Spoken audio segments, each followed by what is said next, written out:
Ladies and gentlemen, welcome to Opinion Machine, the show where we talk about all things gaming. My name is Killjoy, and today I'm going to be talking about Baldur's Gate 3 again. Unfortunately, not in the most positive light, so before I get into it, I understand there's going to be footage of this game in the background, and I'm not sure what that footage will be yet, but spoilers, if you don't want to be spoiled, then maybe just minimize it while you're watching this video. But yeah, unfortunately for me, I was very much enjoying this game when I did my first impressions, and now having put about almost 60 hours into the game, in my personal playthrough, I am in Act 2, and at this point I am starting to have some frustrations that are ruining my enjoyment. Now, I'm going to split these into two categories. One is bugs, and the other one is mechanics. The bug stuff, obviously nobody wants bugs. Bugs are never good.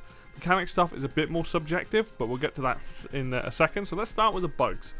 So the first bug that I have encountered multiple times. Now, I am recording this the day after the big patch, the first patch went live. My play session yesterday, I did not run into this bug, so I do think it's fixed. But I had run into this bug multiple times, and that was where the UI would break. Essentially, I would be in, let's say, in a conversation with somebody else. Something else would trigger, like another conversation or combat. The first character would then have the UI from the conversation, but you could move and you could attack, but you couldn't end turn, you couldn't do anything else. Like, you couldn't access anything, you couldn't access the inventory. And it happened pretty much every play session. It first started off just in multiplayer games, and I was like, oh, maybe it's something to do with the netcode. And then it's happened in lots of single player stuff, and it's not the worst thing. It was quite easily fixed. You could reload a save, you could talk to somebody else, and that tended to fix it, but it was still annoying and it was driving me up the wall. But I think they may have fixed it now.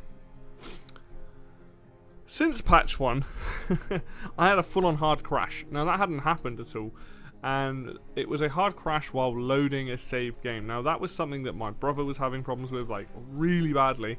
But I was having a problem. I hadn't had a problem with it at all. But for some reason, yesterday it only happened once. I had a hard crash while loading a save. So that's never good, but so far it's only happened once. It's maybe something I don't need to worry about. And then there's like visual bugs.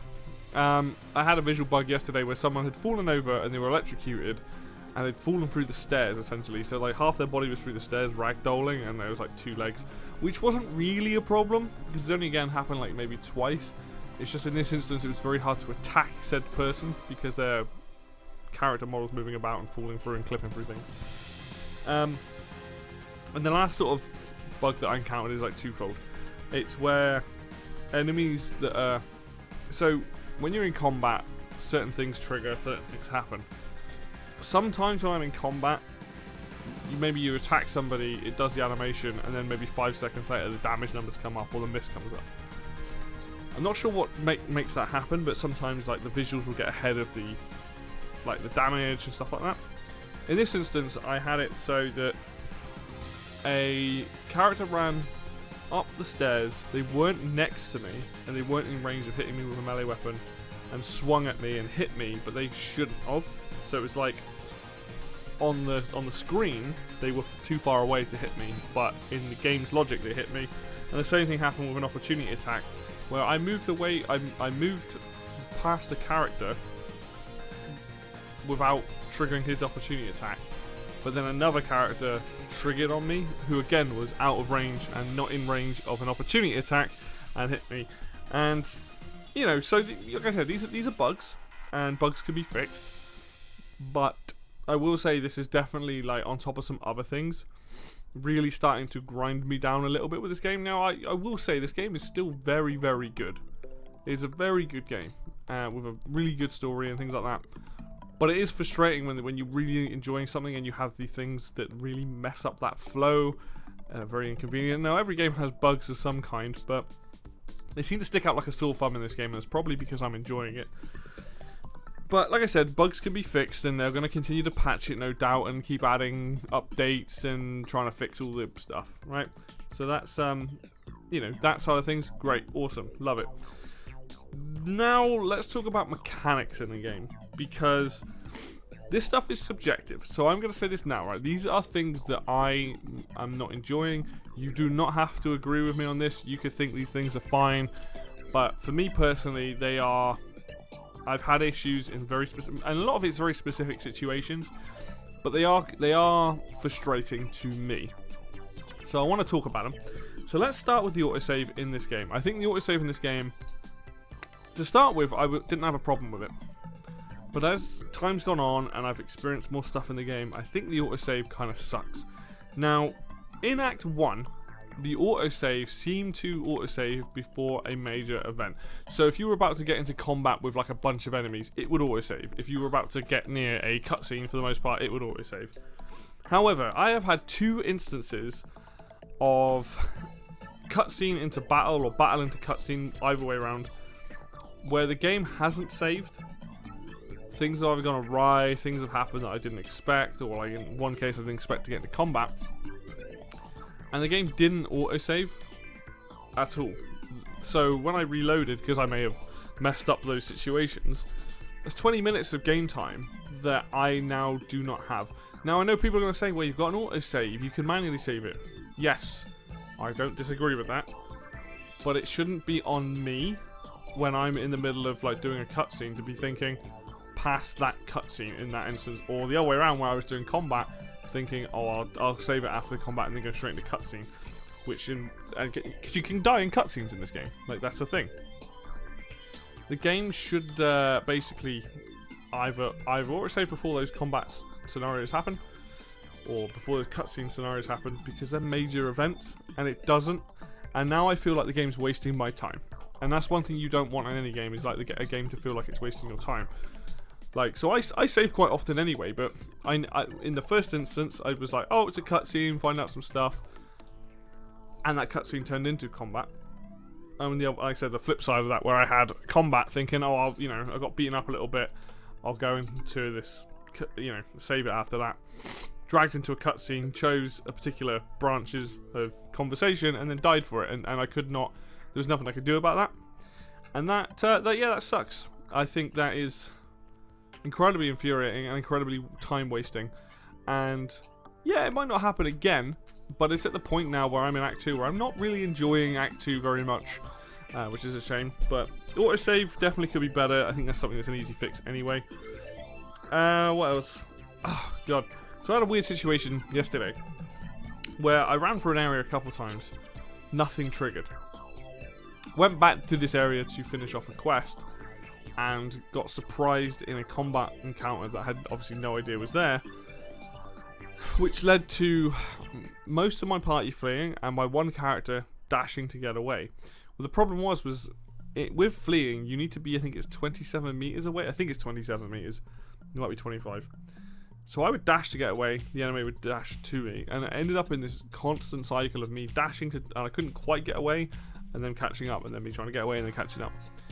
Which made me think that maybe fleeing shouldn't be, maybe they need to bring it down to, if it's 27 it needs to be 25, if it's 25 it needs to be like 20 or 23 or something that you can actively get away from. Like obviously this particular situation, none of these characters had range attacks, the enemy ones to my knowledge, so they were never using it. If not, I was just getting outside of that range, and that caused this loop. So I ran back to a town thinking, oh, the townspeople will probably jump in the combat. They did not. And eventually, like, I used an invisibility potion that I managed to succeed on a test so not to get detected, to then get away. What I then didn't expect was that in a lot of games you have something called a leash range. What that means is essentially, if you have an enemy that can chase you to some point, they usually have like a radius around them where that after a certain point they will turn around, they'll stop chasing you and return to their area that they go back to. Now, to start with, this didn't happen, so I was like, oh, okay, so these enemies are going to stay in this town. And then I came in from a different direction, and then the enemies decided to go back to town. What I didn't realise is 2 of the enemies decided to stay there, and it just, this whole cycle of things of this combat encounter and trying to flee, messing up. It was, like I said, it probably won't happen again. And it probably didn't happen because because these things were melee based. But like, it just got me thinking. I was like, okay, so if you want me to flee, combat, and now I'm locked in this endless cycle. And if I didn't like, I either turn around to fight like one dude versus all this other stuff. Yeah, the whole thing was just a little bit frustrating, to be honest. And it just makes me think, well, if you want me to flee combat, I think you just need to reduce that range a little bit so that I can just dash away. And especially if I get surprised. And surprise is, you know, which is a what you call which is a D&D component. In principle, in this game, surprise kind of sucks. Now, you know, I get it. Like, it's going to happen. You're going to run into combat situations by running around. If you don't get the perception to roll, you are going to get surprised. But what I don't like about surprise is that it just completely fucks you. Like, it really hampers you. And I kind of just wish that, like, it was gone. I don't mind initiative rolls, like me rolling maybe one character high and then the enemy's rolling them. I think that's fine, and I would rather that. I wish surprise was gone, unless you were, like, if you're stealthed and you attack somebody, you get the free hit in, but then it triggers combat rather than, you know, them all getting surprised. I find surprise is kind of a bit like on my team. Like, if I'm doing it to someone, that's a whole round of me attacking, and potentially another whole round of doing a lot of damage. Which, you know, is if it's a single player and co-op game, that's fine, whatever. But when the enemies do it to you, like, you just get destroyed. And the problem is, I save regularly, but sometimes, you know, I'm not thinking about it, and then I ran into this ambush. I was like, oh shit. And I've had it a couple of times. I've been surprised. Combat's gone awfully. And it just doesn't feel fun. I think that's my issue with it. It just doesn't feel fun. I'm not saying the game needs to be easy, because the game is tough. Combat is tough, and I like the way that combat works. I like sometimes when you have overwhelming odds, you have to use the things to your advantage. But being surprised just kind of sucks. I don't like that as a mechanic. I think some people are going to massively disagree on that one, but it's just not something that I find fun. What else have I got here? And I guess lastly, one thing that it should be a fairly simple change, but I don't know why this doesn't work like this. When you there's parts of the game where you'll click on something and it'll be like insert X item. And I got to a point in the game where I was trying to do that, and I was double clicking on things in my inventory, thinking they would go into said insert thing. What the game doesn't tell you is you've got to click and drag on it. Now, there might be a tutorial for that somewhere in the game. I don't know. I haven't seen one. But it's just a small quality of life. Like, if you're going to open up a box, and considering you do double click a lot in this game anyway in your inventory, why can't I double click the item that I want to be used in that? It's just very odd. So instead of that, you have to move the box over, click the item that's in your inventory, and drag it across, and it happens. And that's fine, but it never states that. Because I kept double clicking on things. It's like, oh, you can't use that here, you can't use that here. And I'm like, well, where can I use it? Which means that entire quest, I was like, well, until I was told, you know, this is how it works. And it's just, that's more of a quality of life change.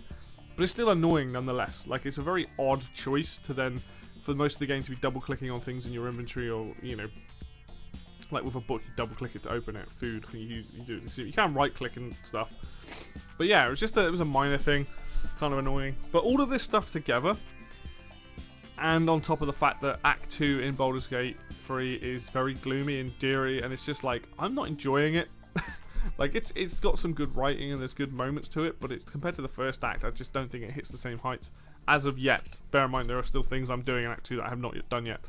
But right now, where I think this game was, like, very, very, very good, very superb. I still think the core gameplay is great. I still think the writing is great, but I don't hold this game in high regards. Now that might change.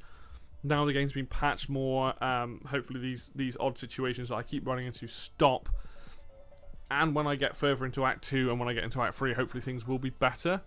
But as of right now, I was much higher on this game when I first started playing it to where I am now, where I am enjoying it, but I have frustrations. And that does suck, because I really like Larian as a studio. But right now, this game is testing my patience, let's say. And we shall see how that goes and where it goes from there and all that good stuff. So, yeah, so that's going to be it today. Again, like, you might not encounter some of this stuff might not bother you. That's fine. This is just stuff that I'm dealing with. And I just thought I'd air it out if anyone else is having those issues or not. You know, feel free to comment about that. But yeah, thank you very much for watching this video. If you like this video, hit like. If you want to see more content like this, then hit subscribe. Links for Facebook and Twitter will be down below in the description as always. And until next video, I will see you then.